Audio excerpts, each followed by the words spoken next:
시청자 여러분 안녕하십니까? VOA 뉴스입니다. 미국 중간선거가 6일 진행됩니다. 미국 정치권과 국민들의 큰 관심 속에 어떤 선거 결과가 나오더라도 미국의 북한 정책은 변화가 없을 것이란 전망이 나옵니다. 박승혁 기자의 보도입니다.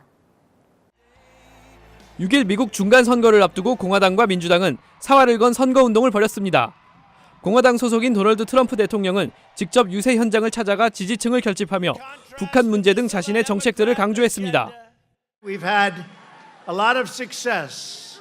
North Korea, Egypt, remember? Aya. We bring a lot of people back and that's good. 오바마 전 대통령의 지원 유세 등 총력을 기울인 민주당도 북한 문제에 대해서는 공화당과 비슷합니다. 북한 정권에 비판적이며 공화당보다 더 트럼프 행정부의 강한 대응을 촉구하기도 했습니다. I don't think that the crude oil sanctions are tough enough yet on them, and I would like to see those intensified. 한반도 전문가들은 민주당이 의회를 주도할 경우 트럼프 대통령에게 더 구체적인 대북 협상 결과를 요구할 수 있다고 분석했습니다. You have the Congress demanding hearings on, well, what does this end of war declaration mean? What are they offering? Are we going to? How adequate is the verification? Those type of very harsh details. 북한이 모른 채 하고 있는 인권 문제에 대해서도 미국 의회가 더 적극적으로 다룰 것이라는 전망도 나옵니다. There may be some hearings on human rights, which typically the Democrats have been a little bit more active on than the Republicans.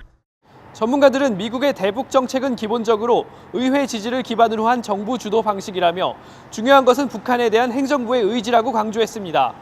VOA 뉴스 박승혁입니다. 이번 주 뉴욕에서 열릴 예정인 미국 고위급 회담에서는 반드시 북한 비핵화 검증 방안을 합의해야 한다는 지적이 나옵니다. 실무회담도 열려 실제 비핵화 진행도 추진돼야 한다는 의견도 잇따랐습니다. 김칸희 기자입니다. 마이크 폼페오 국무장관과 북한의 김영철 부위원장의 이번 주 뉴욕 회담에서는 비핵화에 대한 분명한 정의가 내려져야 한다는 지적이 나왔습니다. 브루스 클링너 헤리티지 재단 선임연구원은 이 문제는 간단하지만 아주 중요하다면서 1차 미북 정상회담 후 5개월이 지났지만 미국과 북한은 아직도 비핵화에 서로 다른 해석을 해 협상에 진전이 없다는 것입니다. The U.S. sees it as what's required under the UN resolutions, unilateral disarmament by the North Koreans of its nuclear arsenal. Pyongyang instead sees it as global arms control.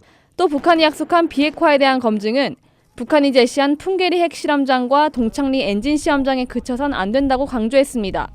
더 많은 다른 핵시설들이 있다는 것입니다.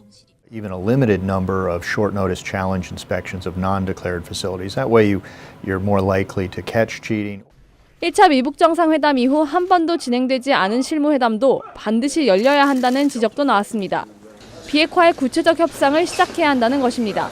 The first goal, I think, of Ambassador Began is to start the process and ensure that it continues so that the governments can come to a common understanding of how to address the deliverables that are necessary in order to move a process forward. 전문가들은 북한이 스스로 약속한 비핵화를 위한 구체적 실행을 하지 않는다면 미국보다 북한의 손실이 훨씬 클 것이라고 분석했습니다. VOA 뉴스 김칸희입니다.